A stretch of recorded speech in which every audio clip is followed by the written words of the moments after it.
What we really wanted to evaluate was, okay, if you have a man who has a PSA at whatever level, it may not necessarily be concerning, but if that PSA is going up, a growing body of literature would tell us that if their velocity or their change in PSA is high enough, that we should be concerned that that elevation is due to cancer. What we didn't know prior to this was, well, maybe that increase in PSA is actually due to benign growth of the prostate. But that doesn't seem to be the case. What we looked at was the men who were eventually diagnosed with prostate cancer and those who weren't. And what we found was, as expected, the men with prostate cancer had a much quicker rise in their PSA over time than the men who did not have prostate cancer.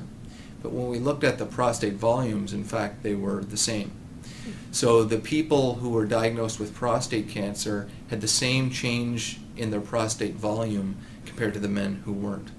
So that indicates to us that, serial evaluations or routine evaluations of a patient's prostate size is probably not useful in screening men for prostate cancer, because it likely doesn't explain the increase that we see in their PSA. I think the bottom line from this study is that routine use of PSA and physical exam are the cornerstones to screening for prostate cancer.